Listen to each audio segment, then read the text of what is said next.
भारत माता की, भारत माता की। श्रद्धेय अडवाणी जी, हमारे राष्ट्रीय अध्यक्ष आदरणीय राजनाथ सिंह जी, लोकसभा में प्रतिपक्ष नेता आदरणीय सुषमा जी, श्री अरुण जेटली जी, श्री वेंकैया जी, भारतीय जनता पार्टी को गौरव दिलाने वाले मुख्यमंत्री श्रीमान शिवराज जी, श्रीमान रमन सिंह जी, बहन वसुंधरा जी, मंच पर विराजमान पार्टी के सभी वरिष्ठ पदाधिकारी और देश के कोने कोने से आए हुए भारतीय जनता पार्टी के सभी समर्पित कार्यकर्ता भाइयों और बहनों,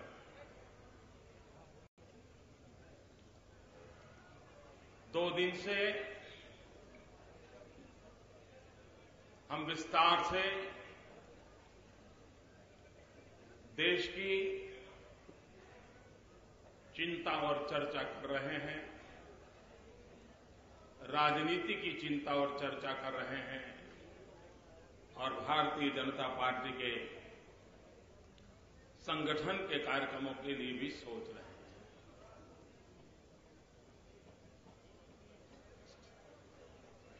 देश आजाद होने के बाद चुनाव बहुत आए। प्रारंभ से जनसंघ के जमाने से, भारतीय जनता पार्टी के जमाने से हम सबको चुनाव के मैदान में कार्य करने का अनुभव है, लेकिन उन भूतकाल के सारे चुनावों को देखें तो 2014 के चुनाव हर प्रकार से भिन्न है।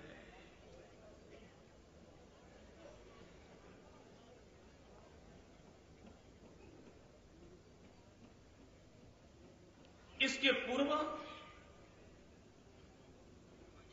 देश की ऐसी दुर्दशा कभी नहीं देखी। विश्व का इतना बड़ा लोकतांत्रिक देश नेता विहीन हो, नीति विहीन हो और नियत भी शक के घेरे में हो, ऐसे दिवस कभी इस देश ने देखे नहीं थे जो आज हम भुगत रहे हैं। भ्रष्टाचार का इसका विकराल रूप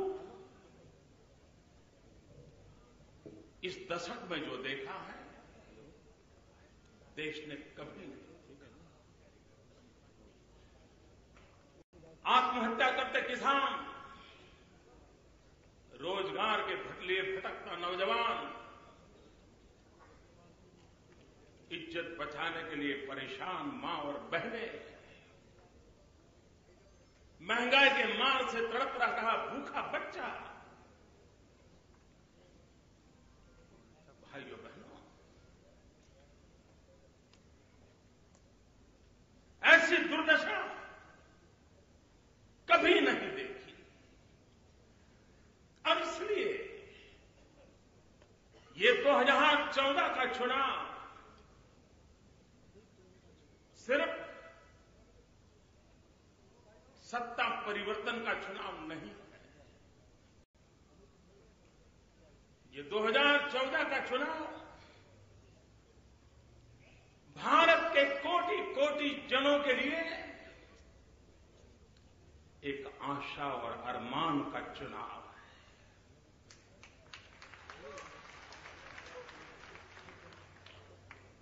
दो 2014 का चुनाव 21वीं सदी के प्रारंभ में अटल जी, अडवाणी जी ने भारत को जिस ऊंचाई पर लेकर के रखा था, उससे और नई ऊंचाइयों पर देश को पहुंचाने का देशवासियों के सपनों का चुनाव है। और इसलिए भाइयों बहनों, दिल्ली की धरती पर 2 प्रमुख दलों की राष्ट्रीय परिषदें हुई, और अगर उसका विश्लेषण करें तो साफ नजर आता है कि 2 दिन पूर्व जो कांग्रेस का अधिवेशन हुआ, उसमें 2014 के चुनाव को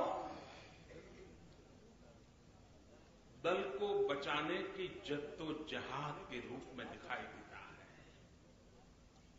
उनका दल कैसे बचे, कांग्रेस को कैसे बचाएं, बिखरती हुई पार्टी को कैसे एक रखे, ये उनकी जद्दोजहद का विषय था। भाइयों बहनों, वहां पर दल बचाने की कोशिश हो रही थी, यहां पर देश बचाने की जद्दोजहद। ये 2014 के चुनाव का ये मूलतः फर्क है। भाइयों बहनों,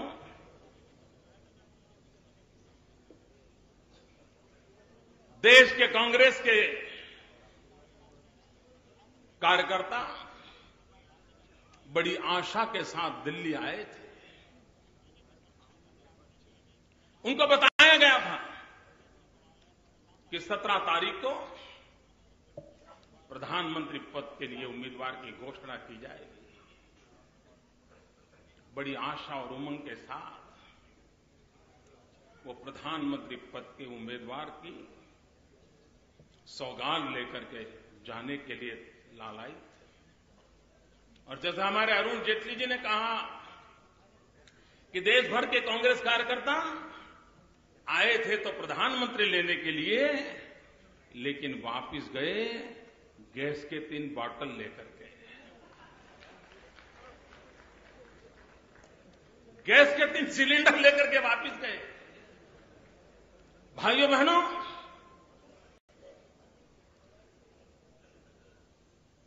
वहां पर जो बातें हुई है, कुछ बातों का जिक्र करना मुझे जरूरी लगता है। प्रधानमंत्री पद के उम्मीदवार की घोषणा न करने के पीछे लोकतांत्रिक परंपराओं का उदाहरण दिया गया। क्या ये सच्चाई है? मैं आशा करता था कि देश में दिन रात इन विषयों की चर्चा करने वाले लोग इस मुद्दों पर जरूर चर्चा करते हैं, लेकिन 4 दिन बीत गए, चर्चा नहीं हो रही है। हर एक के अपने अपने कारण होंगे, लेकिन देश जानना चाहता है। देश आजाद होने के बाद जब पहले प्रधानमंत्री पसंद किए गए,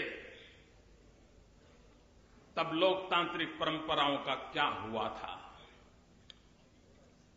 पूरी कांग्रेस पार्टी एक स्वर से सरदार वल्लभ भाई पटेल को प्रधानमंत्री बनाना चाहती थी। वो कौन सी लोकतांत्रिक परंपराएं थी? कांग्रेस के हर व्यक्ति की इच्छा के बावजूद भी सरदार वल्लभ भाई पटेल को प्रधानमंत्री नहीं बनने दिया गया। आप परंपरा की बात करते हैं। मैं जानना चाहता हूं, 1984 31 अक्टूबर श्रीमती इंदिरा गांधी जी की हत्या हुई। राजीव गांधी कलकत्ता थे। वो कलकत्ते से दौड़ करके आए, अस्पताल गए, और कुछ ही पलों में राजीव गांधी जी का प्रधानमंत्री पद का शपथ समारोह हुआ। मैं कांग्रेस पार्टी जो परंपराओं की चर्चा करते हैं उसे पूछना चाहता हूं, क्या 1984 के उस समय क्या कोई पार्लियामेंट्री पार्टी की मीटिंग हुई थी? क्या कांग्रेस के पार्लियामेंट्री पार्टी ने अपने प्रधानमंत्री पद के व्यक्ति को चुना था? उसकी कोई नोट्स हैं, मिनट्स हैं, व्यवस्था है? कुछ नहीं। 2-4 लोग मिलकर के हड़बड़ी में तुरंत शपथ करवा दिया गया था। और आप हमें परंपरा की सीख दे रहे हैं। इससे भी आगे 2004 यूपीए का चुनाव हुआ। यूपीए की सरकार बननी थी। भाइयों बहनों, मैं दावे से कहता हूं, यूपीए 1 में किसी पार्लियामेंट्री पार्टी ने डॉक्टर मनमोहन सिंह जी को प्रधानमंत्री पद के लिए चुना नहीं था, नेता के रूप में नहीं चुना था। कांग्रेस की पार्लियामेंट्री पार्टी ने मैडम सोनिया गांधी को नेता के रूप में चुना था। लेकिन बाद में मैडम सोनिया जी ने डॉक्टर मनमोहन सिंह जी को नॉमिनेट किया और उनका प्रधानमंत्री पद का शपथ दिलवाया गया था। पार्लियामेंट्री पार्टी की परंपरा की बातें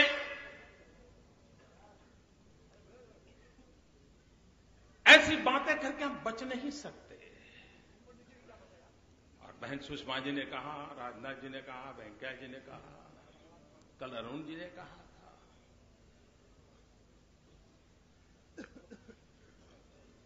चुनाव से भागने के उनके कई कारण हो सकते हैं। सबने अपने अपने तरीके से कहा है। लेकिन मुझे एक मानवीय कारण नजर आ रहा है।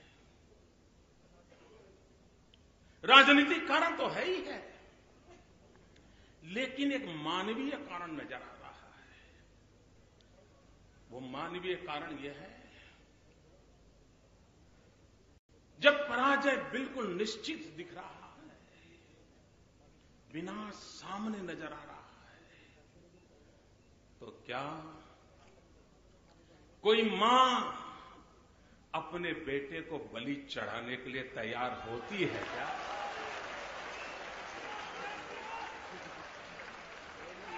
कौन मां अपने बेटे को बलि चढ़ाएगी राजनीति के राह पर? और इसलिए एक मां का मन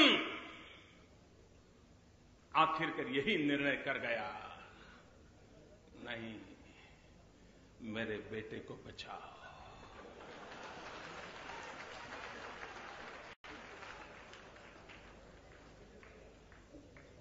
भाइयों बहनों,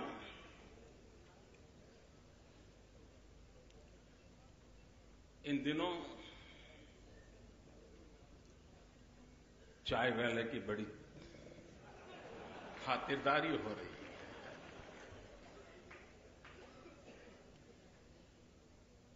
देश का हर चाय वाला सीना तान के घूम रहा है।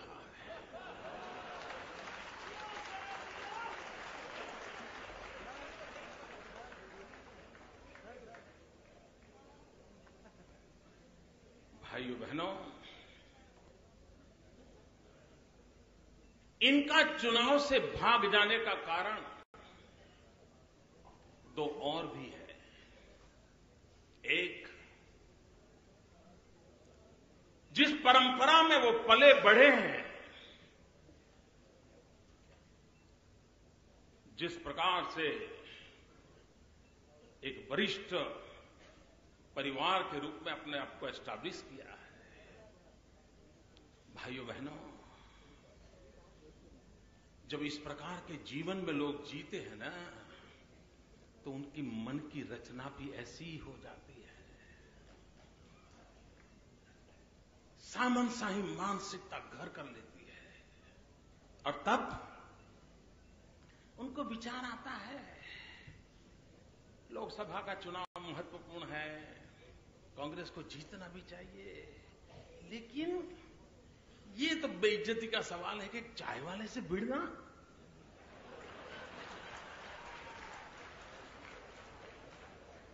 बड़ी शर्मिंदगी महसूस हो रही है। कोई बराबरी नहीं है। भाइयों बहनों, वे नामदार है और मैं कामदार हूं।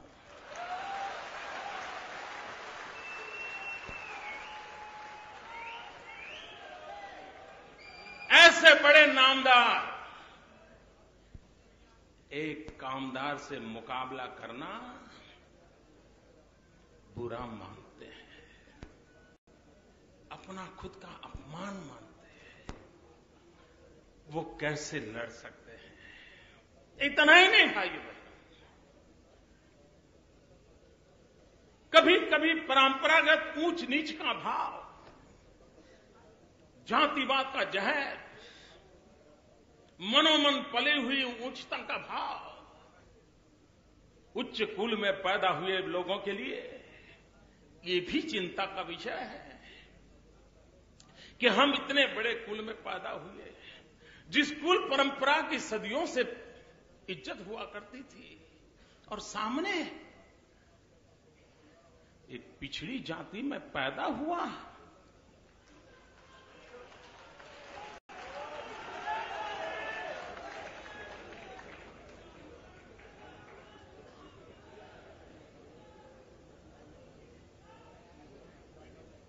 एक ऐसा व्यक्ति जिसकी मां अड़ोस पड़ोस के घर में पानी भरती थी, बर्तन साफ करती थी। एक ऐसा व्यक्ति जो रेल के डिब्बे में चाय बेचता था। ऐसी पिछड़ी जाति में पैदा हुए ऐसे व्यक्ति के खिलाफ मैं लड़ूं?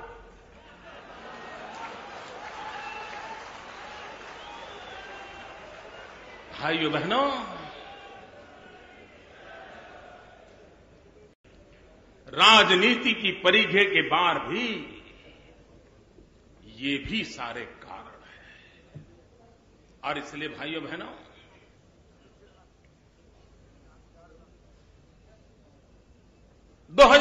का चुनाव जब हम देख रहे हैं, तब जरा कल्पना कीजिए भाइयों बहनों, हम जब गांव-गांव, गली-गली लोगों से मिलते हैं, पूछते हैं, और भाइयों बहनों 27 अक्टूबर को बम धमाकों के बीच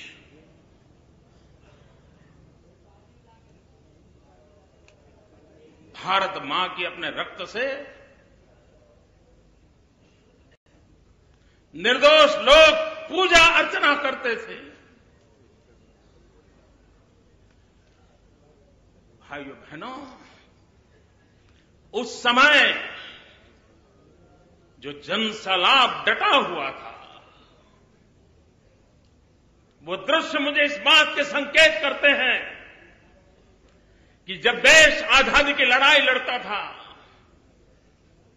वो कौन सी प्रेरणा थी कि भगत सिंह, सुखदेव, राजगुरु फांसी के फद्दे पर चढ़ने के लिए लालायित हुआ करते थे। जो आग आजादी के लिए उस समय थी, जो तड़पन आजादी को पाने के लिए उस समय थी, आजादी को पाने के लिए लोग अपनी जवानी जलों में खपा देते थे। भाइयों बहनों, आजादी के इतने सालों के बाद ये 2014 का चुनाव उस तड़पन को लेकर के आया है। उस समय आजादी के लिए लोगों को मरने का मौका मिला, अब स्वराज्य के लिए जीवन दिया। नई पीढ़ी सुराज्य के लिए जीवन देने के लिए तड़प रही है। देश के नौजवानों को लग रहा है कि आजादी के जंग में मरने का सौभाग्य तो नहीं मिला, लेकिन आजाद हिंदुस्तान में सुराज्य के लिए जीने का अवसर मिला है। इस चुनाव की प्रेरणा, ये भावना है भाइयों बहनों, वो मिजाज इस चुनाव में दिखाई दे रहा है।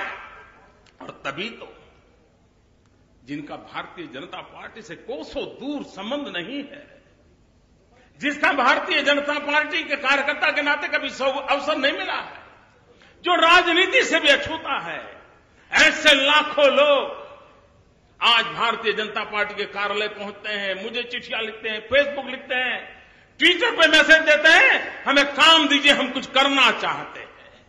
ये ललक 2014 के चुनाव की, ये ललक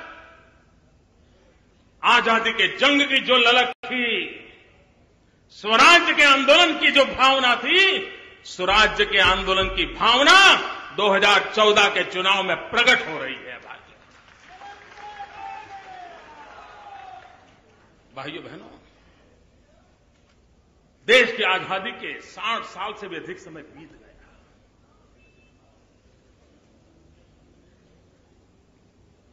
गरीबों की चिंता की बातें बहुत सुनी, विकास की बातें बहुत सुनी।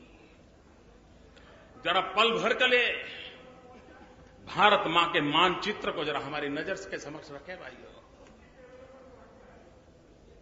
पल भर के लिए भारत मां के मानचित्र को अपने सामने रखें। हमारी नीतियों में ऐसी क्या कमी थी,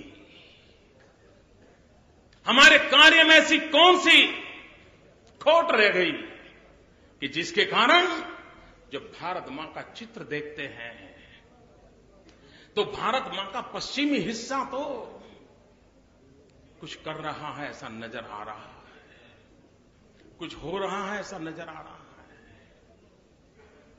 विकास के धीरे से कदम क्यों न हो लेकिन नजर आ रहे हैं। लेकिन क्या कारण है कि मेरी भारत मां का अगर मध्य से देखें पूरा पूर्वी हिस्सा विकास के लिए तड़प रहा है। ये स्थिति क्यों पैदा है, यह असंतुलन पैदा क्यों हुआ? भाइयों बहनों, मैं आज देशवासियों को यहां से विश्वास देना चाहता हूं। भारतीय जनता पार्टी को 2014 में जब आप मई महीने में देश की सेवा करने का अवसर देंगे, हमारी ये पहली गारंटी रहेगी कि भारत का वो इलाका जो अभी विकास की यात्रा में बहुत पीछे है, हम उसे सबसे पहले आगे बढ़ाना चाहते हैं। पश्चिम की बराबरी तक तो लाएं।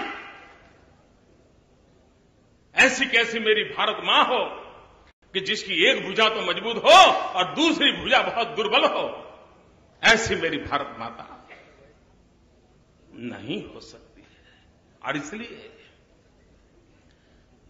हमारी ये सोच है, चाहे बिहार हो, बंगाल हो, झारखंड हो, असम हो, नॉर्थ ईस्ट हो, उड़ीसा हो, पूरा पूर्वी इलाका, उत्तर प्रदेश का ये पूरा पूर्वी हिस्सा, भाइयों बहनों, हम संतुलित विकास के सपने को लेकर के आगे बढ़ना चाहते हैं। भाइयों बहनों, अगर हमें देश को मजबूत बनाना है तो रीजनल एस्पिरेशंस जो है उसे संकट नहीं समझना चाहिए। पिछले दशकों में राजनेताओं ने रीजनल एस्पिरेशंस को जैसे दिल्ली पर कोई बहुत बड़ा बोझ आ गया ऐसे ही उसको देखा है। भाइयों बहनों, रीजनल एस्पिरेशंस विकास के एक बहुत बड़ा अवसर भी बन सकते हैं। वो चुनौती नहीं है, वो अवसर है, क्योंकि हर राज्य की आगे बढ़ने के जो ललक जगी है, अगर दिल्ली वो जुड़ जाए तो कितनी तेज गति से आगे बढ़ सकते हैं, इसका मेरा पूरा भरोसा है। भाइयों बहनों, हमारा देश एक संघीय ढांचा है और ये संविधान की धाराओं तक सीमित नहीं हो सकता। ये संघीय ढांचा लेटर एंड स्पिरिट के रूप में हमने इसको इज्जत करनी होगी, गौरव करना होगा।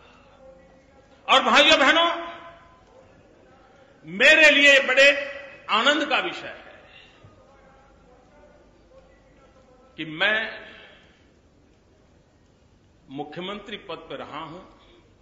अब पार्टी ने मुझे नए दायित्व के लिए पसंद किया है, लेकिन एक मुख्यमंत्री के नाते संघीय ढांचे का महात्म्य क्या होता है मैं भली भांति अनुभव करता हूं। दिल्ली में अनुकूल सरकार थी वाजपेयी जी की, तब संघीय ढांचे के हिस्से के नाते, एक राज्य के मुख्यमंत्री के नाते किया हुआ काम और विपरीत दिल्ली के माहौल के बीच किया हुआ काम, दोनों को मैंने अनुभव किया है।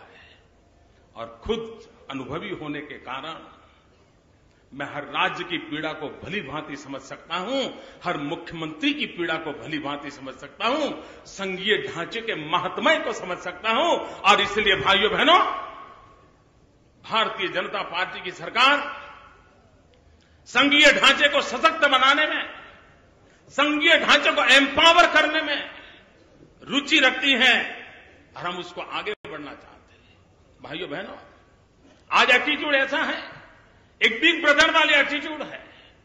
हम दिल्ली वाले हैं, हम राज्यों को कुछ देते हैं, ये शोभा नहीं देता। हम स्थिति को बदलने का वादा करते हैं। कोई छोटा भाई नहीं है, कोई बड़ा भाई नहीं है, दोनों भाई कंधे से कंधा मिलाकर बराबर की शक्ति से ये भारत माता को आगे ले जा रहे हैं। ये भाव होना चाहिए। आज माना यह जाता है कि प्रधानमंत्री और उनका मंत्रिपरिषद, ये टीम देश को आगे बढ़ाएगी। मेरी सोच भिन्न है। मैं चाहता हूं कि प्रधानमंत्री और सारे मुख्यमंत्री ये मिलाकर एक टीम हो जो देश को आगे चलाए। इतना ही नहीं, केंद्र का मंत्रिपरिषद और राज्यों का मंत्रिपरिषद, ये सब मिलकर एक बृहद टीम बने और केंद्र की ब्यूरोक्रेसी, राज्य की ब्यूरोक्रेसी, ये सब मिलाकर के एक विशाल टीम के रूप में काम करें। अगर ये माहौल हम बनाएंगे तो आज जिन समस्याओं से हम जूझ रहे हैं, उन समस्याओं से हम अपने देश को इन शक्तियों के भरोसे, शक्तियों को जोड़ करके हम देश को आगे बढ़ा सकते हैं। भाइयों बहनों, देश के लिए सुशासन एक बहुत अनिवार्य है। देश की समस्याओं की जड़ों में बैड गवर्नेंस है, कुशासन है।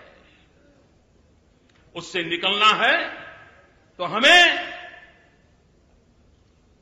गुड गवर्नेंस पर बल देना पड़ेगा। और भाइयों बहनों, ये गुड गवर्नेंस ये कोई अमीरों के लिए नहीं होता है। अमीर तो सरकारें खरीद सकते हैं। गुड गवर्नेंस गरीब के लिए होता है, सामान्य वंचितों के लिए होता है, दलित के लिए होता है, पीड़ित के लिए होता है, शोषित के लिए होता है। अगर सुशासन है तो सरकारी स्कूल अच्छी चलेगी, तो गरीब के बच्चे की पढ़ाई अच्छी होगी। सुशासन नहीं होगा तो गरीब का बच्चा बेचारा वहीं रह जाएगा। और इसलिए सुशासन चाहिए। भाइयों बहनों, हम गुड गवर्नेंस को लेकर के आगे बढ़ना चाहते हैं, तब इन दोनों बहुत सी बातें हम सुनते हैं। भैया, हम तय करें भाइयों,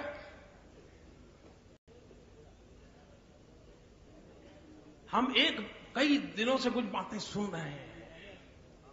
हमें तय करना है कि अब हमें एक घिसी-पीटी टेप रिकॉर्डर की आवाज पे भरोसा करना है कि ट्रैक रिकॉर्ड पे भरोसा करना है।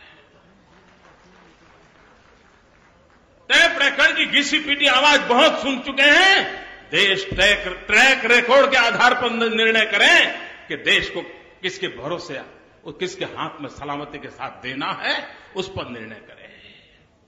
भाइयों बहनों, सिर्फ बिल नहीं चाहिए, पॉलिटिकल विल चाहिए और करने के लिए दिल चाहिए।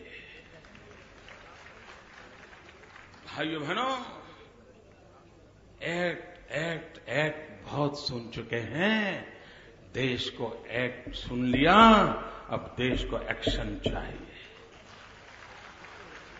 भाइयों बहनों, चुनाव जीतने के लिए डोल, चुनाव जीतने के लिए डोल डोल डोल डोल, फिर भी सरकार डोल रही है। भाइयों बहनों, डोल अपनी जगह पर है, लेकिन नक्कर विकास के लिए डेवलपमेंट चाहिए, डिलीवरी चाहिए। और इसलिए गुड गवर्नेंस, डोल से भी आगे बढ़कर के डेवलपमेंट और डिलीवरी के उन मूल मंत्रों को हमें स्वीकार करना होगा, आगे बढ़ना होगा। भाइयों बहनों, पिछले 10 साल में शायद ही कोई दिन ऐसा गया होगा कि प्रधानमंत्री जी ने कोई कमेटी न बनाई हो। हर समस्या के लिए कमेटी, हर समस्या के लिए कमेटी। मेरे देशवासियों, देश कमेटियों के बोझ से दब रहा है। हमें कमेटी नहीं, हमें कमिटमेंट चाहिए और देश के लिए कमिटमेंट चाहिए। भाइयों बहनों,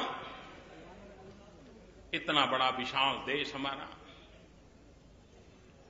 जब मैं भारत माता की ओर नजर देखता हूं, उस पुरातन जीवन की ओर देखता हूं, तो मुझे इस भारत की पूरी, हम जब सुनते हैं ना, कुछ बात है कि हस्ती मिटती नहीं हमारी, वो कौन सी बात है? कुछ बात है कि हस्ती मिटती नहीं हमारी, वो कौन सी बात है? भाइयों बहनों, इंद्रधनुष के 7 रंग होते हैं। वो इंद्रधनुष के 7 रंग, और उन 7 रंगों की व्याख्या करें तो हमारी भारत मां को सदियों से वो चमकाते आए हैं। पहला रंग है, इंद्रधनुष का पहला रंग है, भारत की संस्कृति की महान विरासता, हमारी कुटुंब प्रथा, परिवार व्यवस्था। हजारों साल से इस परिवार व्यवस्था ने हमें बनाया है, बचाया है, बढ़ाया है। उस परिवार व्यवस्था को हम कैसे अधिक सशक्त बनाएं? हमारी नीतियां, हमारी योजना, भारत की इस महान व्यवस्था परिवार, उसका सशक्तिकरण कैसे करें? दूसरा रंग है इंद्रधनुष का, हमारी कृषि, हमारे पशु, हमारा गांव।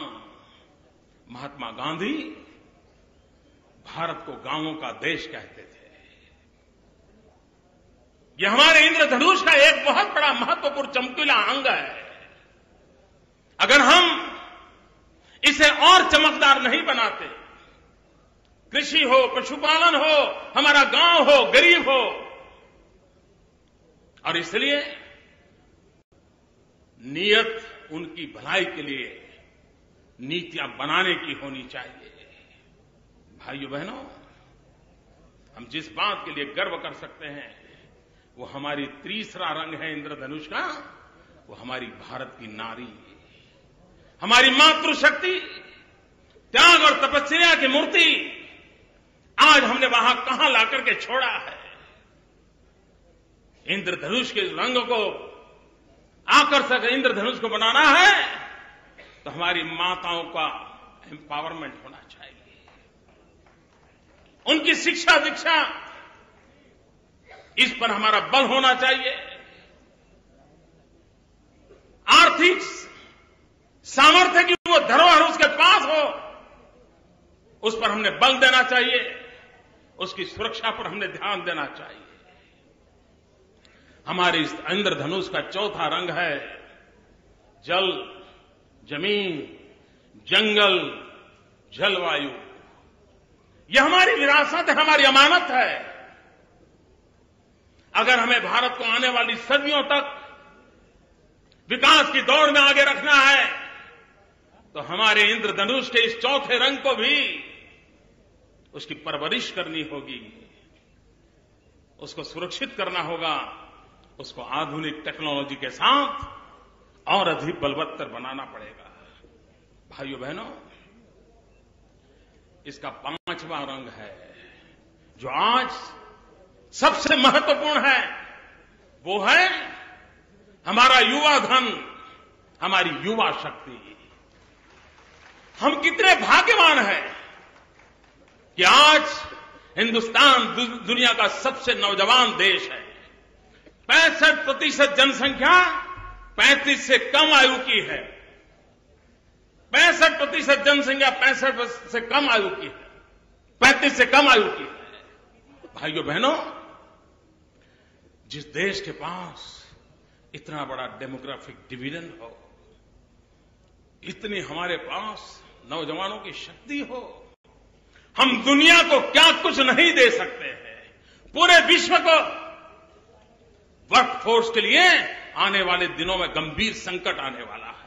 अगर आज हमने तैयारियां कर ली होती तो दुनिया के वर्कफोर्स के लिए हमारा भारत का नौजवान न सिर्फ भारत का निर्माण करता, पूरे विश्व का निर्माण करने की ताकत रखता था। उसकी हमें चिंता करनी।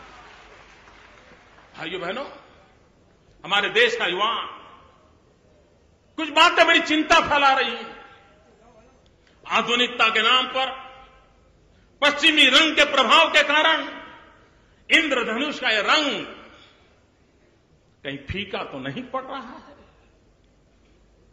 जब ये खबरें आती हैं ड्रग्स, नारकोटिक्स कुछ इलाकों में हमारी युवा पीढ़ी को तबाह कर रहा है।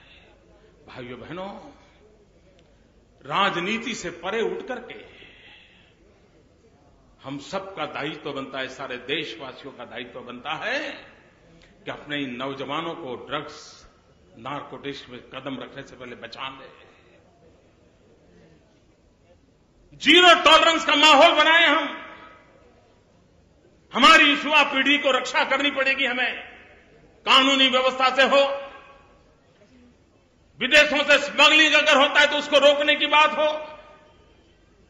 हमने एक दायित्व को निभाना होगा और हमारे युवा धन की रक्षा करके उसी युवा धन की ताकत के भरोसे इस भारत को विश्व गुरु बनाने का सपना साकार करना होगा। भाइयों बहनों, इंद्रधनुष का 7वां रंग है, वो भी हमारी बड़ी अनमोल विरासत है, और वो है डेमोक्रेसी, हमारा लोकतंत्र। और जिस देश के पास डेमोग्राफिक डिवीजन हो, डेमोक्रेटिक डिवीजन हो, वो देश दुनिया के सामने कितनी बड़ी ताकत के साथ आगे बढ़ सकता है। और इसलिए भाइयों, हमारा लोकतंत्र ये हमारी सबसे बड़ी पूंजी है। विश्व के सामने आंख में आंख मिलाकर बताने की ताकत ये हमारा लोकतंत्र देश होना है। भाइयों बहनों, समय रहते हमने हमारे इस लोकतंत्र के रंग को और अधिक कैसे ताकतवर बनाना, उस पर हमने सोचना होगा। भाइयों बहनों, हमने हमारे लोकतंत्र को रिप्रेजेंटेटिव सिस्टम से लेकर के आगे बढ़ा करके पार्टिसिपेटिव डेमोक्रेसी पर बल देने की जरूरत है। प्रतिनिधि वाला लोकतंत्र, उसको जनभागीदारी वाले लोकतंत्र की ओर हमें ले जाना है। भाइयों बहनों, हमें गर्व है, हम गणतंत्र के परंपरा को निभाते हैं, लेकिन समय की मांग है कि अब सामान्य मानवी गणतंत्र में गुणतंत्र की भी अनुभूति करे। वो एसेंस कैसे भर दिया जाए अपने आचरण के द्वारा, अपने व्यवहार के द्वारा। लोकतांत्रिक परंपराओं के प्रति गौरव करके हम उसको कैसे करें। और इस इंद्रधनुष का 7वां रंग जो अत्यंत महत्वपूर्ण है वो है ज्ञान। मानव जात जब जब ज्ञान युग में रही है, भारत ने डंका बजाया है। हम ज्ञान के उपासक हैं। हर मां अपने बेटे को आशीर्वाद देती है तो क्या देती है? कहती है बेटा पढ़ लिख करके बड़ा होना। हर मां के मुंह से ही निकलता है। ये ज्ञान हमारे इस इंद्रधनुष के 7 रंग का महत्वपूर्ण रंग, उस ज्ञान को हम किस प्रकार से अधिक शक्तिशाली बनाएं, उसकी ओर हमने जाना है। भाइयों बहनों, इन 7 रंग की कीर्ति कैसे बढ़े, नई कल्पकता कैसे जुड़े, नए विचार कैसे उसके साथ आए, उसको लेकर के हम आगे बढ़ना चाहते हैं। भाइयों बहनों, अभी कांग्रेस के अधिवेशन में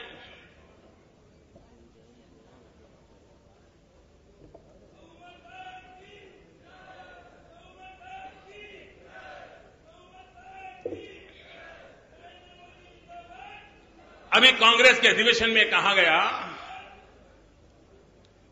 कि कांग्रेस पार्टी एक सोच है।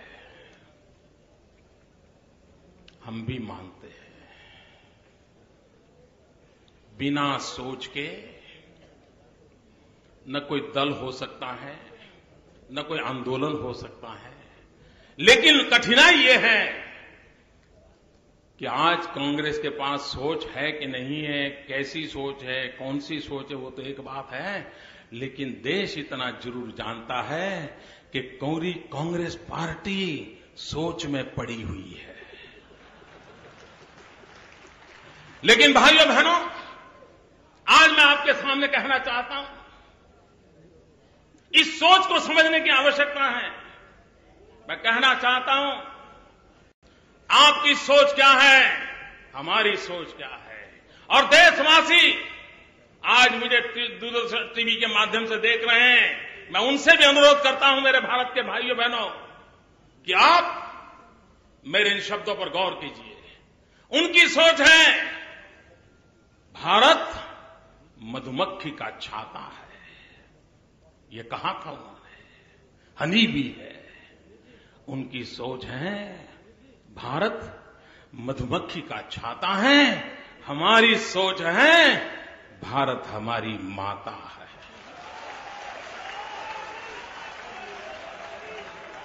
उनकी सोच है गरीबी ये मन की अवस्था है। हमारी सोच है गरीब हमारे लिए दरिद्र नारायण है। उनकी सोच है जब तक हम गरीब की बात नहीं करते मजा नहीं आता। ये उनके शब्द बोल रहा हूं, एक शब्द मेरा नहीं है। वे कहते हैं हम जब तक गरीब की बात नहीं करें मजा नहीं आता। और हम जब गरीब की बात को सुने, उसे याद करें, तो दर्द से हम रात भर सो नहीं पाते। उन्हें मजा नहीं आता, हमें नींद नहीं आती। ये दो सोच में फर्क है। उनकी सोच है पैसे पेड़ पर नहीं उगते हैं। हमारी सोच है पैसे खेत और खलिहानों में उगते हैं और मजदूरों के पसीने से पलते हैं। ये हमारी सोच है। उनकी सोच है समाज तोड़ो, राज करो। हमारी सोच है समाज को जोड़ो, विकास करो। ये फर्क है। उनकी सोच है वंशवाद, हमारी सोच है राष्ट्रवाद। उनकी सोच है राजनीति सब कुछ है, हमारी सोच है राष्ट्र नीति सब कुछ है। उनकी सोच है सत्ता कैसे बचाएं, हमारी सोच है देश कैसे बचाएं। अभी अभी उन्होंने कहा कि चुनाव में उसको टिकट दी जाएगी जिनके दिल में कांग्रेस है। उनकी सोच है देश वो चलाएंगे जिनके दिल में कांग्रेस है, हमारी सोच है, टिकट उनको मिलेगी जिनके दिल में भारत माता है। ये सोच में फर्क है। और इसलिए भाइयों बहनों, जब 2000 चुनाव का वक्त हमारे सामने है, हम वो चुनाव के मैदान में खड़े हैं, तब मैं देशवासियों से कहना चाहता हूं कि पिछले 60 साल आपने शासकों को चुना है। 60 साल आपने शासक पसंद किए हैं। 60 साल आपने शासकों को बागडोर दी है।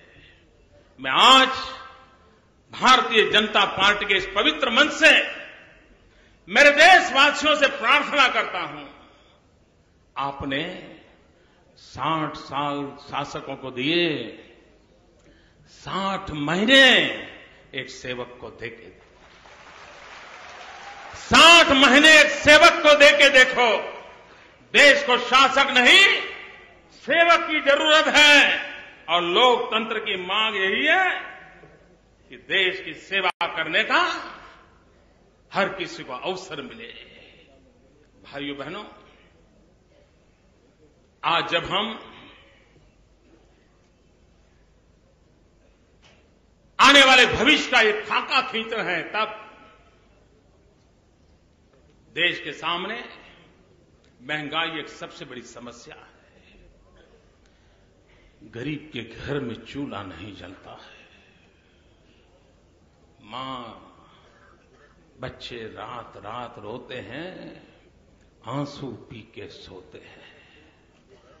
क्या भाइयों बहनों, क्या महंगाई को रोका नहीं जा सकता है? क्या कोई उपाय नहीं है? भाइयों बहनों, आज देश की स्थिति क्या है?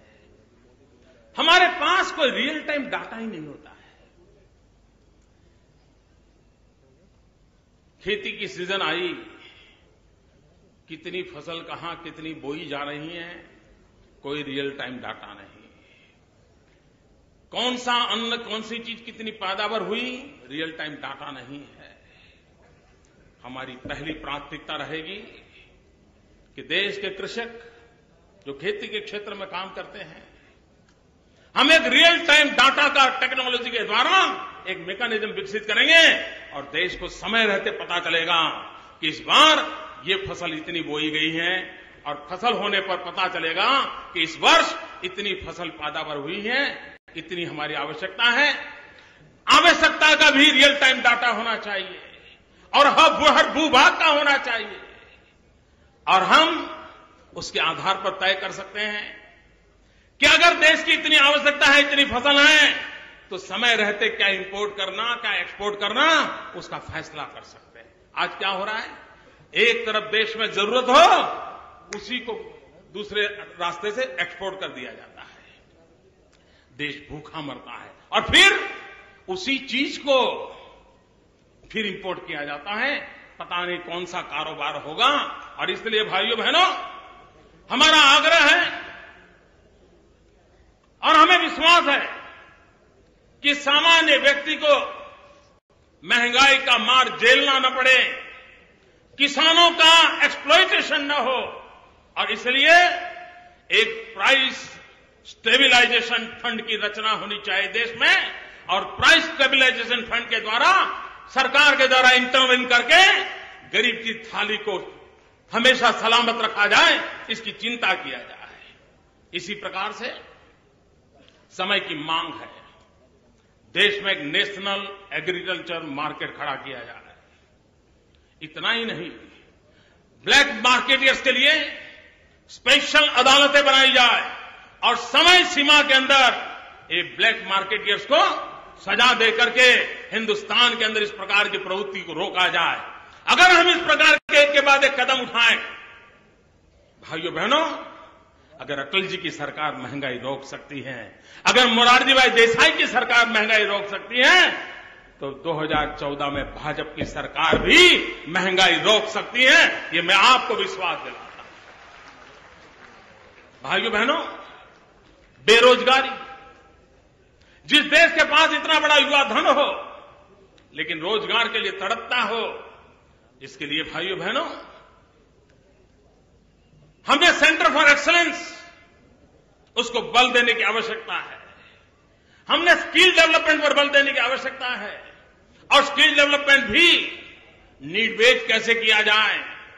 अगर यहां केमिकल की फैक्ट्री लग रही है तो उस केमिकल की फैक्ट्री में काम आने वाला स्किल डेवलपमेंट कैसे हो। यहां पर ऑटोमोबाइल इंडस्ट्री लग रही है तो ऑटोमोबाइल इंडस्ट्री लगने से पहले उसके अनुकूल स्किल डेवलपमेंट वाले नौजवान कैसे तैयार हो।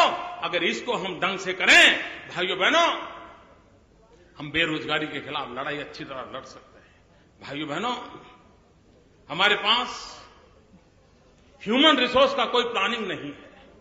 आज अगर देश में पूछा जाए कि बताइए 2020 में विज्ञान के कितने टीचरों की जरूरत पड़ेगी, देश नहीं बता पा रहा है।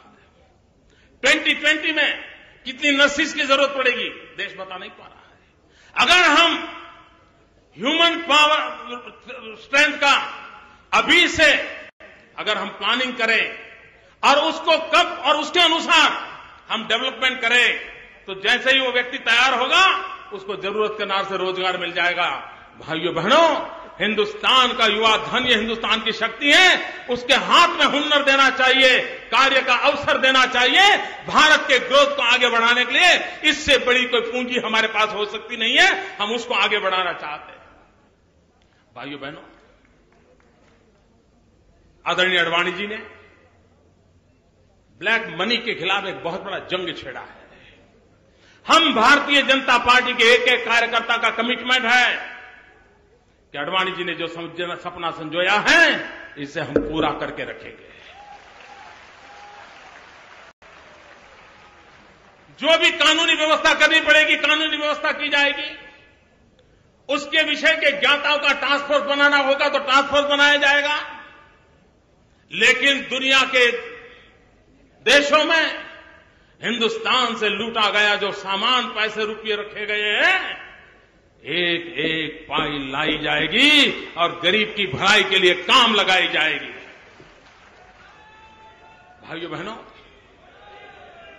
आज ग्लोबलाइजेशन का ये जमाना है और ग्लोबलाइजेशन के जमाने में हम अकेले एक देश के नाते काम नहीं कर सकते। हमने विश्व की स्पर्धा में अपने आप को टिकाना होगा, आगे बढ़ाना होगा। अगर विश्व के सामने हमने टिकाना है, बढ़ाना है, तो जैसे गुड गवर्नेंस का महत्व है वैसा ही ह्यूमन रिसोर्स का महत्व है और वैसा ही इंफ्रास्ट्रक्चर का महत्व है। भाइयों बहनों, अब भारत को देर नहीं करनी चाहिए, नेक्स्ट जनरेशन इंफ्रास्ट्रक्चर पर बल देना होगा। रोड हो, रास्ते हो, रेल हो, लेकिन आने वाले दिनों में वाटर ग्रिड कैसे हो, नदियों को जोड़ने का काम कैसे हो, एग्रो इंफ्रास्ट्रक्चर को बल कैसे दिया जाए, गैस ग्रिड कैसे हो। अगर गैस ग्रिड हो तो सिलेंडर के झगड़े बंद हो जाएंगे। ऑप्टिकल फाइबर नेटवर्क क्यों ना हो, पूरा देश ऑप्टिकल फाइबर नेटवर्क के नेक्स्ट जनरेशन इंफ्रास्ट्रक्चर के रूप में क्यों न किया जाए। हिंदुस्तान का इतना बड़ा विशाल समुद्री तट है, वहां पर एक नई इंफ्रास्ट्रक्चर की विधा खड़ी करके विश्व व्यापार में हम अपनी जगह क्यों न बना सके। भाइयों बहनों, हमारे पास इतनी बड़ी रेलवे है। दुर्भाग्य है मित्रों, देश में रेलवे की तरफ ध्यान नहीं दिया गया है। यही रेल आप देखिए, जापान में जो बदलाव आया, क्यों आया। जापान ने बुलेट ट्रेन का कंसेप्ट लाया और पूरे देश को खड़ा कर दिया। चाइना ने भी उसको फॉलो किया। हमारे पास इतना बड़ी लंबी रेल लाइन है, लेकिन उसकी आधुनिकता पर नहीं सोचा जा रहा है। रेलवे की अपनी 4 यूनिवर्सिटी क्यों ना हो देश में, जहां पर रेलवे को जिस प्रकार का मैन पावर चाहिए, मैन पावर मिले। रेलवे को आधुनिक बनाने के लिए जो रिसर्च होना चाहिए, इनोवेशन होना चाहिए, उसकी अपनी यूनिवर्सिटी में क्यों ना हो। भाइयों बहनों, सोच का सवाल है। विचार कोई करे, समय लगाए, देखें। भाइयों बहनों, आप कल्पना नहीं कर सकते रेलवे हिंदुस्तान की कितनी बड़ी ताकत बन सकता है। आज का रेल का जो नेटवर्क है उसी को आधुनिक बनाया जाए तो हम हिंदुस्तान की विकास की यात्रा को एक नई गति दे सकते हैं। भाइयों बहनों, वाजपेयी जी ने स्वर्णिम चतुष्क का निर्माण किया था। उस स्वर्णिम चतुष्क ने देश को दुनिया के अंदर एक जगह दे दी थी। भाइयों बहनों, समय की मांग है।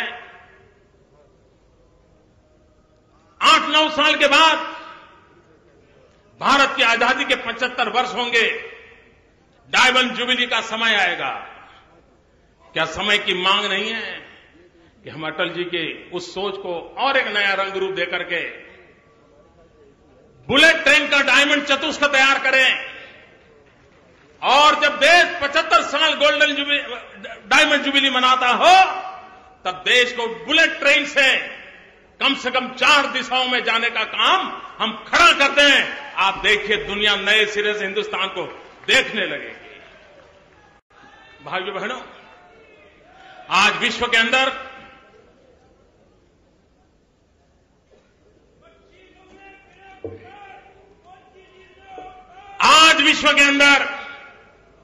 मैंने कहा, हम अलग थलग हिंदुस्तान सोच नहीं सकते। हमारे साथ हमारे देश में गुनहगार कौन है कौन नहीं, इसकी मैं चर्चा नहीं कर रहा हूं, लेकिन एक समाज के नाते, एक सभ्य समाज के नाते, एक सुशिक्षित संस्कारित समाज के नाते आज हमारी माताओं बहनों के साथ जो हो रहा है, दुनिया में हम मुंह दिखाने लायक नहीं है। यह हम सबका दायित्व बनता है। नारी सम्मान का, नारी सुरक्षा का, डिग्निटी ऑफ विमेन, यह हमारा सामाजिक दायित्व बनना चाहिए और उस माहौल को हमें क्रिएट करना होगा। कानून के साथ साथ समाज जीवन की इस व्यवस्था को भी हमने खड़ा करने के लिए प्रयास करना होगा।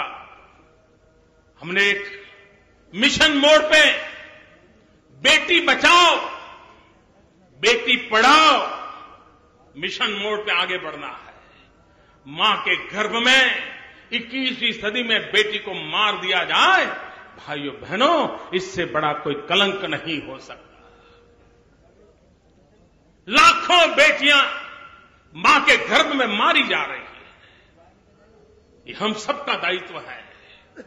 बेटी बचाओ बेटी पढ़ाओ, इस मिशन को लेकर हम कैसे आगे बढ़े। भाइयों बहनों, हमें अब नारी की तरफ देखने का दृष्टिकोण भी बदलना होगा। हमारी नारी, जिसको हमने होम मेकर के रूप में हमने देखा है, अब समय की मांग है हम हमारी देश की नारी को नेशन बिल्डर के रूप में देखें। अगर हम उसको नेशन बिल्डर के रूप में देखेंगे, हमारी सोच बदलेगी और हम विश्व के सामने एक नई शक्ति के रूप में उभर सकते हैं। भाइयों बहनों, देखिए मैं समय जरा ज्यादा ले रहा हूं।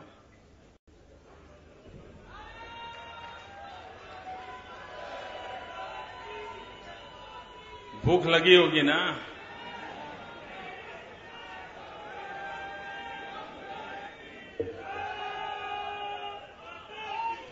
भाइयों बहनों, हमारे देश का एक दुर्भाग्य रहा कि जिस समय हमने अर्बनाइजेशन को एक अपॉर्चुनिटी मानना चाहिए था, हमने अर्बनाइजेशन को चैलेंज मान लिया, एक संकट मान लिया और हमारी सारी मुसीबतों का कारण ये गलत थिंकिंग रहा है। भाइयों बहनों, अर्बनाइजेशन को एक अवसर मानना चाहिए। विकास के अंदर उसको एक महात्मा के स्वीकार करना चाहिए। नीतियों का निर्धारण उस रूप में करना चाहिए। क्यों न हमारे देश में 100 नए शहर बने, आधुनिक शहर बने, वॉक टू वर्क कंसेप्ट के रूप में बने, स्मार्ट सिटी बने, आवश्यकता अनुसार कहीं हेल्थ सिटी बने, कहीं स्पोर्ट सिटी बने, ये स्पेशलाइज सिटी क्यों न बने। भाइयों बहनों, अगर हम चाहें तो हम 100 नए शहरों का सपना आज देश की आवश्यकता के लिए कर सकते हैं। भाइयों बहनों, 100 न्यू सिटी की जैसे जरूरत है, वैसे 2 शहर जो पास है, उसके लिए एक ट्विन सिटी का कंसेप्ट हमने डेवलप करना चाहिए।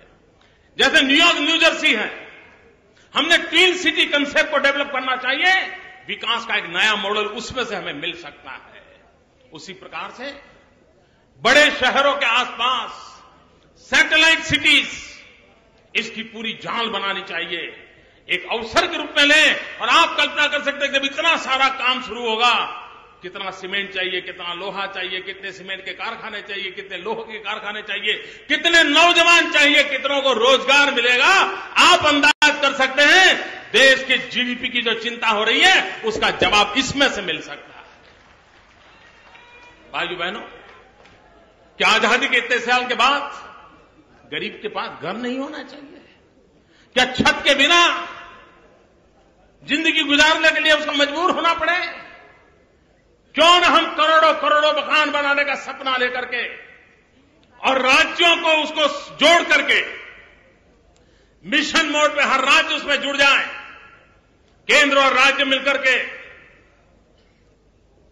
गरीब से गरीब व्यक्ति तक भी घर हो, उसकी दिशा में आगे बढ़े। भाइयों बहनों, जल, जमीन, जंगल, कृषि, पशु, इसके बिना देश नहीं चलेगा। हमारी कृषि आधुनिक बने, प्रोडक्टिविटी बढ़े, पर ड्रॉप मोर क्रॉप, इस कंसेप्ट को हम साकार करें।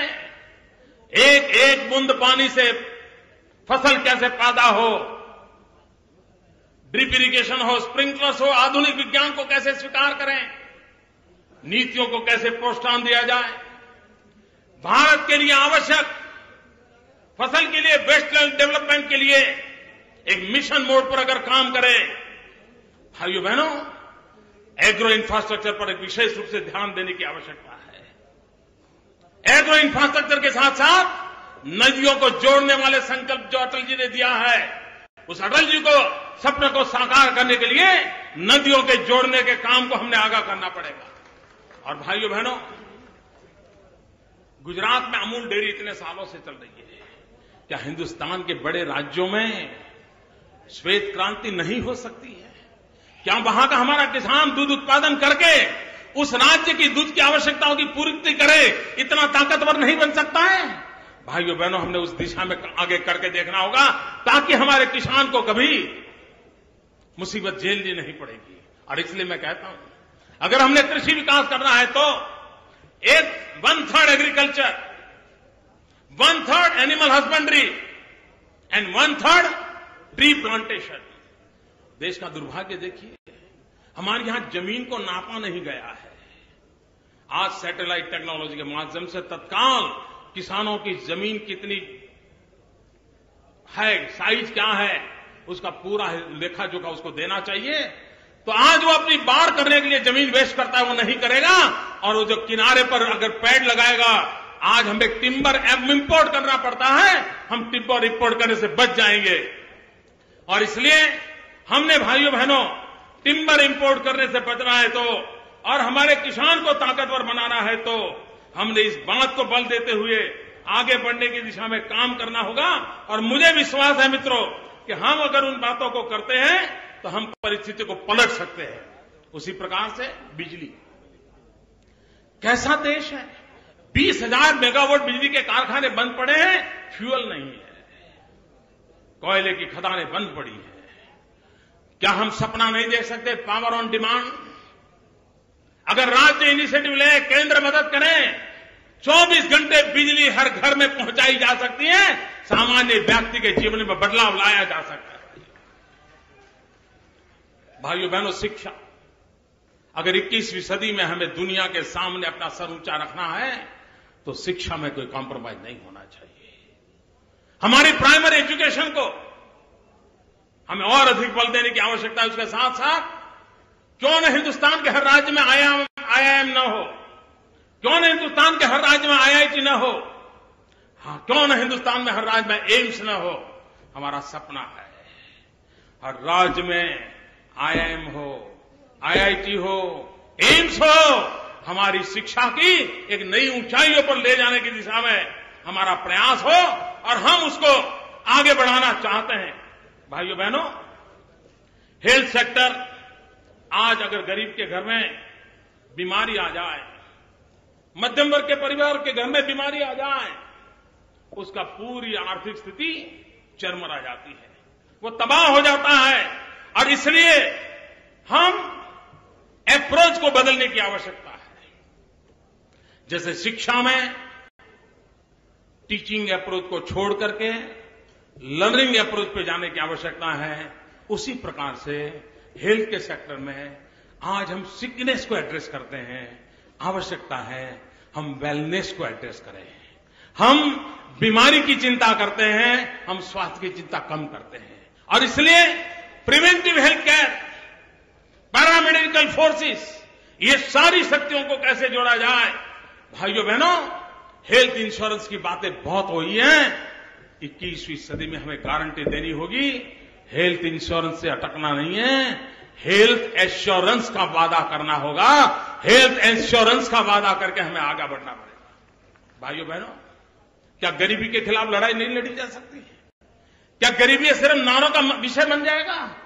भाइयों बहनों, मैं विश्वास से कहता हूं, हमारे आर्थिक योजना के द्वारा, जन भागीदारी के द्वारा, स्मॉल स्केल कॉटेज, इन सारी प्रवृत्तियों को जोड़ करके हम गरीबी के खिलाफ हम लड़ाई लड़ सकते हैं। और गरीबी की लड़ाई के खिलाफ लड़ाई लड़ने के लिए गरीबों का सशक्तिकरण होना चाहिए।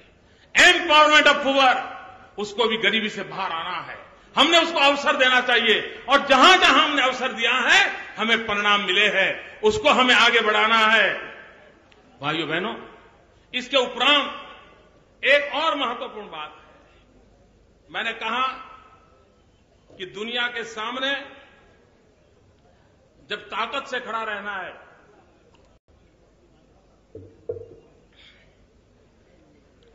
दुनिया के सामने जब ताकत से खड़े रहना है, तो भाइयों बहनों, हमारे भारत का ब्रांडिंग भी होना चाहिए। हम जानते हैं, बहुत साल पहले हम लोग कोई भी चीज खरीदते थे तो ये लिखा होगा मेड इन जापान, तो हम तुरंत उस चीज को हाथ लगा देते थे।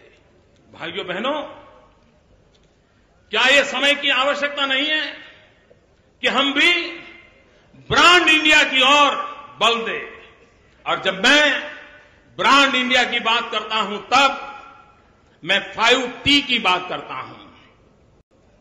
Talent, tradition, tourism, trade, technology, ये 5T ऐसे हैं जिसके भरोसे हम ब्रांड इंडिया को लेकर के विश्व को एक बाजार बनाने की ताकत खड़ी कर सकते हैं। मित्रों, भारत उत्पादन करे, दुनिया खरीद करे, लेकिन इसके लिए हमने टेक्नोलॉजी में अपग्रेडेशन करना होगा, हमारी टैलेंट का भरपूर उपयोग करना होगा, हमारी ट्रेडिशन को दुनिया को परिचित कराना होगा।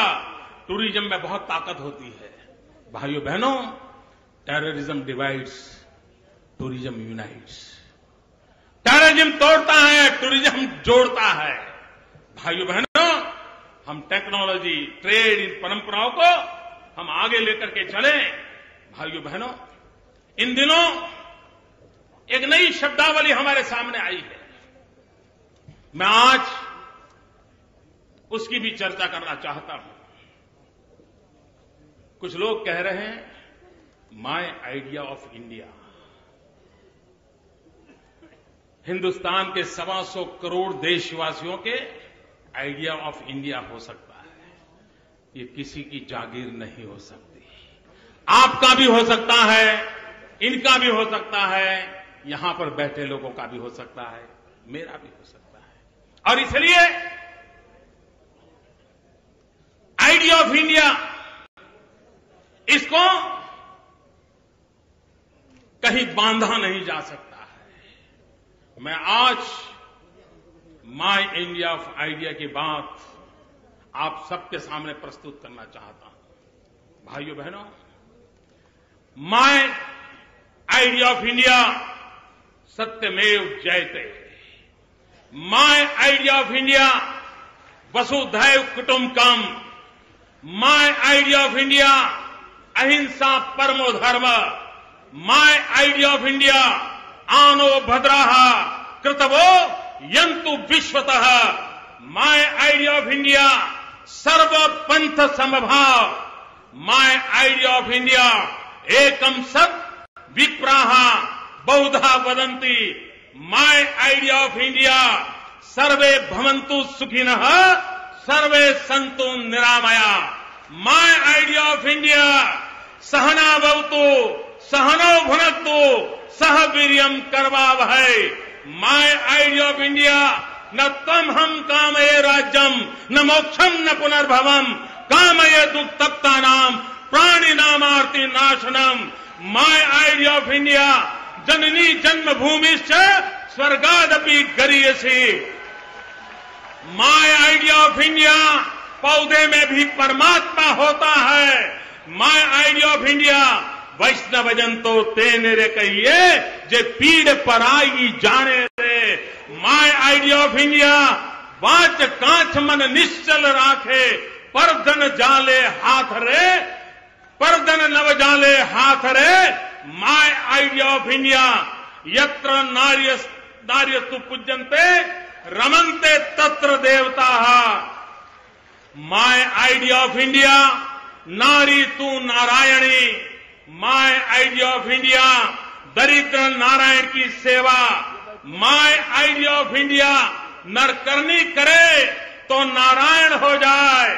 भाइयों बहनों, माय आइडिया ऑफ इंडिया की जब मैं बात कर रहा हूं तब, और जब हम 2014 के चुनाव में जा रहे हैं तब आप सब मेरे साथ नारा बुलवाएंगे।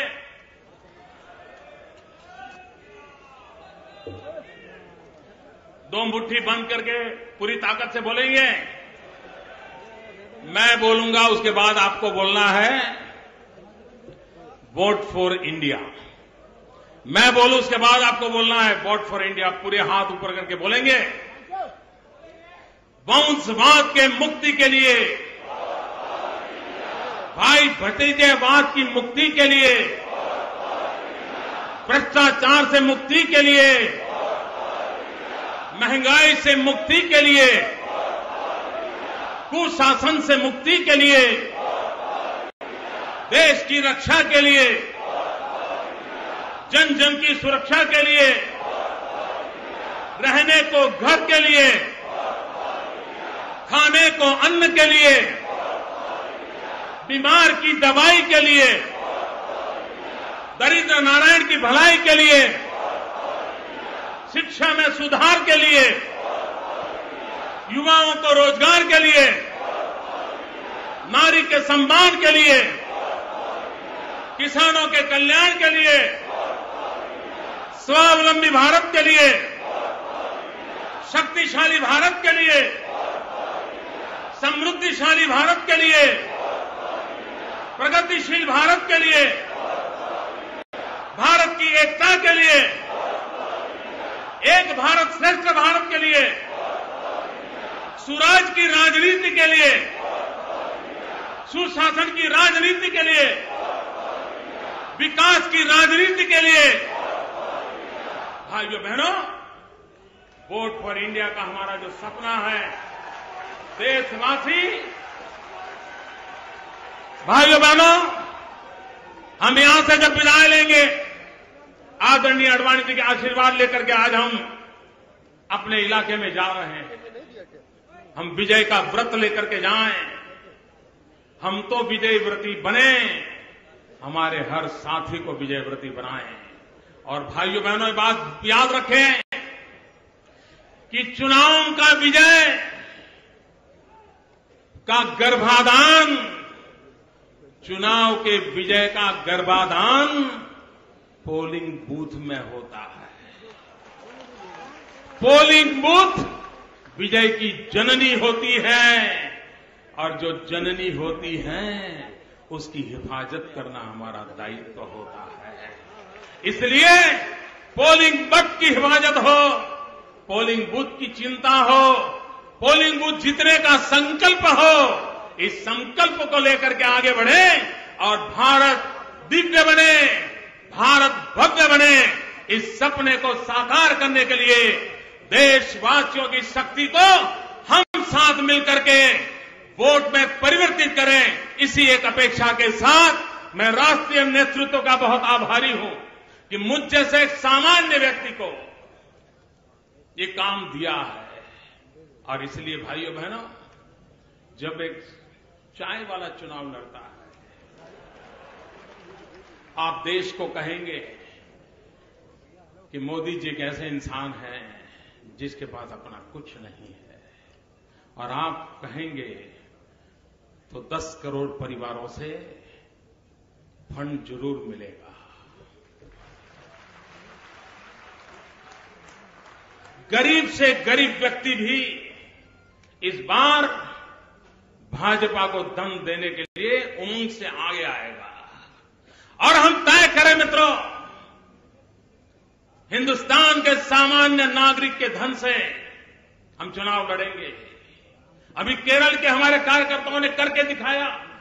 2012 के गुजरात के चुनाव में गुजरात के कार्यकर्ताओं ने घर घर जाकर के 5 रुपया, 10 रुपया, 100 रुपया इकट्ठा करके चुनाव लड़ा 2012 दिसंबर में। 3 बार सरकार, और एक प्रकार से गुजरात में तो 7 बार से सरकार है। लेकिन मुझे पिछले 4 बार से अवसर मिला है। कार्यकर्ताओं ने लोगों से पैसे लेकर के धन संग्रह करके चुनाव लड़ा। हमने इस परंपरा को आगे बढ़ाना है, इसको निभाना है। और जब एक गरीब मां का बेटा एक चाय वाला मैदान में हो तो देश हमारे भंडार भर देगा, ये मेरा विश्वास है। बहुत बहुत